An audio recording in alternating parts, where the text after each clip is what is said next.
Hi നമസ്കാരം. എല്ലാവർക്കും passion fruit കിച്ചണിലേക്ക് സ്വാഗതം. എല്ലാ കൂട്ടുകാരും സുഖമായിട്ടിരിക്കുമെന്ന് വിശ്വസിക്കുന്നു. ഞാൻ ഇന്ന് വന്നിരിക്കുന്നത് നല്ലൊരു അടിപൊളി ചിക്കൻ ബ്രോസ്റ്റ് റെസിപ്പിയുമായിട്ടാണ്. വീഡിയോയിലോട്ട് പോകുന്നതിന് മുമ്പ് ചാനൽ ഏതെങ്കിലും കൂട്ടുകാർ ആദ്യമായിട്ടാണ് കാണുന്നതെങ്കിൽ മറക്കാതെ ഒന്ന് സബ്സ്ക്രൈബ് ചെയ്തേക്കണേ. അതുപോലെ തന്നെ ലൈക്ക് ചെയ്യാനും ഷെയർ ചെയ്യാനും വീഡിയോ ഫുള്ളായിട്ടൊന്ന് വാച്ച് ചെയ്ത് സപ്പോർട്ട് ചെയ്യാനും മറക്കല്ലേ. അപ്പം വീട്ടിലുള്ള ഇൻഗ്രീഡിയൻസ് മാത്രം ഉപയോഗിച്ചിട്ടാണ് ഞാൻ ഈ ചിക്കൻ ബ്രോസ്റ്റ് തയ്യാറാക്കുന്നത്. അപ്പോൾ നമുക്ക് ഈ ബ്രോസ്റ്റ് എങ്ങനെ തയ്യാറാക്കുന്നത് നോക്കിയിട്ട് വന്നാലോ. ചിക്കൻ ബ്രോസ്റ്റ് തയ്യാറാക്കാൻ വേണ്ടിയിട്ട് ഞാൻ 1/2 കിലോ ചിക്കന് കഴുകി വൃത്തിയാക്കിയിട്ടുള്ളതാണ് എടുത്തിരിക്കുന്നത്. ഇനി നമുക്ക് ഇതിനകത്തോട്ട് 1 ടേബിൾ സ്പൂൺ അളവിൽ ചില്ലി പൗഡർ ചേർത്ത് കൊടുക്കാം. 1 ടേബിൾ സ്പൂൺ അളവിൽ ഗരം മസാല പൊടിച്ചത് ചേർത്ത് കൊടുക്കാം. ഇനി ആവശ്യത്തിനുള്ള ഉപ്പ് ചേർത്ത് കൊടുക്കാം. ഞാൻ ഉപ്പ് നീരാണ് ചേർത്ത് കൊടുക്കുന്നത്. ഉപ്പ് പൊടി ഉണ്ടെങ്കിൽ അത് ചേർത്ത് കൊടുത്താൽ മതിയാവും. ഇനി ഇതിനകത്തോട്ട് 1/2 ടേബിൾ സ്പൂൺ അളവിൽ പെരുംജീരകം പൊടിച്ചത് ചേർത്ത് കൊടുക്കാം. പെരുംജീരകം കൂടെ ഞാൻ ഇതിനകത്തോട്ട് ചേർത്ത് കൊടുത്തിട്ടുണ്ട്. ഇനി നമുക്കിതിനകത്തോട്ട് വെളുത്തുള്ളി ഇഞ്ചിയും കൂടെ ഒന്ന് ചതച്ചതാണ് ചേർത്ത് കൊടുക്കാം. അതിൻ്റെ പേസ്റ്റ് ഉണ്ടെങ്കിൽ അത് ചേർത്ത് കൊടുത്താലും മതിയാവും.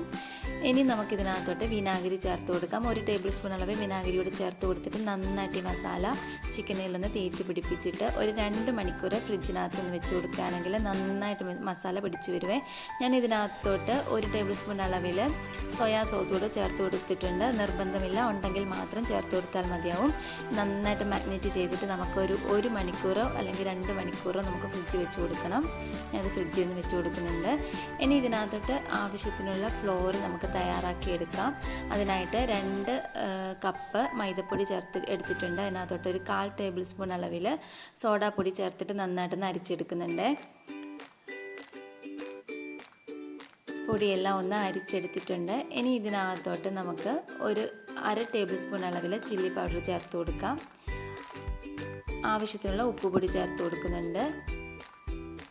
ചില്ലി പൗഡറും കൂടെ ചേർത്ത് കൊടുത്തിട്ടുണ്ട്. ഇനി നമുക്കിതിനകത്തോട്ട് ഒരു 1/4 ടേബിൾ സ്പൂൺ അളവിൽ കുരുമുളക് പൊടിയും 1/4 ടേബിൾ സ്പൂൺ അളവിൽ ഗരം മസാലപ്പൊടിയും ചേർത്ത് കൊടുക്കാം.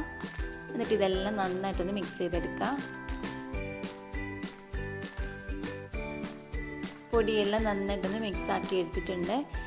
ഇനി നമ്മൾ അവിടെ മാഗ്നേറ്റ് ചെയ്ത് വെച്ചിരുന്ന ചിക്കന് നല്ല ഐസ് വാട്ടറിൽ, ഞാനിപ്പം ഐസ് കട്ട ഇട്ട വെള്ളത്തിലാണ് ഈ ചിക്കനിന് ഡിപ്പ് ചെയ്തിട്ട് നമ്മൾ ആ പൊടിയിലോട്ടൊന്ന് ഡിപ്പ് ചെയ്ത് നന്നായിട്ടൊന്ന് ഹോൾഡ് ചെയ്തെടുക്കാം.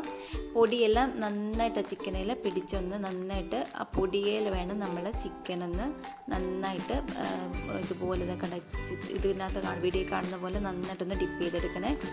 അപ്പോഴേ നമുക്ക് കറക്റ്റായിട്ടുള്ള ബ്രോസ്റ്റിൻ്റെ ആ ഒരു പരുവത്തിൽ കിട്ടത്തുള്ളൂ. ഇതെല്ലാം ഒന്ന് നമുക്കിതുപോലെ ഒന്ന് ഡിപ്പ് ചെയ്ത് പൊടിയിൽ റെഡിയാക്കി എടുക്കാം.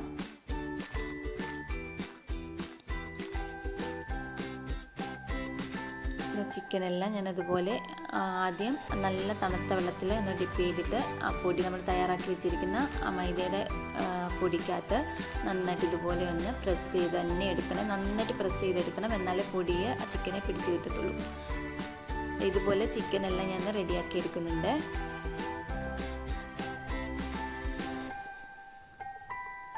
നമ്മൾ ചിക്കനെല്ലാം റെഡിയാക്കി വെച്ചിട്ടുണ്ട്. ഇനി തന്നെ നല്ലതായിട്ട് തിളച്ച് കിടക്കുന്ന എണ്ണയിൽ ഈ ചിക്കൻ്റെ പീസുകൾ ഓരോന്നിട്ട് കൊടുക്കാം. എന്നിട്ട് നന്നായിട്ട് ഫ്രൈ ആക്കി എടുക്കാം. ആദ്യം ലോ ഫ്ലെയിമിൽ ഇട്ടിട്ട് വേണം കുക്ക് ചെയ്തെടുക്കാൻ. ഇല്ലെങ്കിൽ പുറം വശം നന്നായിട്ട് മുരിഞ്ഞും അകം വശം വേവാതെയും ഇരിക്കും. അതുകൊണ്ട് നന്നായിട്ട് ഫ്ലെയിം കുറച്ച് വെച്ചിട്ട് വേണം ആദ്യം കുക്ക് ചെയ്തെടുക്കാൻ. സാവധാനം ഫ്രൈ ആയിട്ട് വന്നാൽ മതി. പെട്ടെന്ന് നമ്മൾ ഫ്രൈ ആക്കാൻ പോയാൽ ചിക്കൻ്റെ ഉൾഭാഗം വേവാതെ ഇരിക്കും കേട്ടോ. അപ്പോൾ അങ്ങനെ ചെയ്യാൻ പാടില്ല. ആദ്യം നന്നായിട്ട് കുക്കായി വന്നതിന് ശേഷം നമ്മളിത് എടുക്കാൻ നേരം നന്നായിട്ടൊന്ന് തീ കൂട്ടിയിട്ട് കൊടുത്താൽ മതി. ഇപ്പം ഒട്ടും എണ്ണ കുടിക്കാതെ നമുക്ക് ബ്രോസ്റ്റ് റെഡി ആയിട്ട് കിട്ടുവേ. നമ്മുടെ ബ്രോസ്റ്റ് ഏകദേശം ഇവിടെ റെഡി ആയിട്ട് വന്നിട്ടുണ്ട്.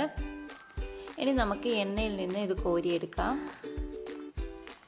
ബ്രോസ്റ്റ് എല്ലാം ഞാൻ എണ്ണയിൽ നിന്ന് കോരിയെടുക്കുന്നുണ്ട്. ബാക്കിയുള്ള ചിക്കന് നമുക്ക് ഇതിനകത്തിട്ടിട്ട് ഇങ്ങനെ ഫ്രൈ ആക്കി എടുക്കാം. അപ്പോൾ പ്രത്യേകം ശ്രദ്ധിക്കണം, ഫ്ലെയിം ലോയിലിട്ടിട്ട് വേണം ഇത് കുക്കാക്കി എടുക്കാൻ, ഇല്ലെങ്കിൽ ചിക്കൻ്റെ ഉൾഭാഗം വേവാതെ വരുവേ.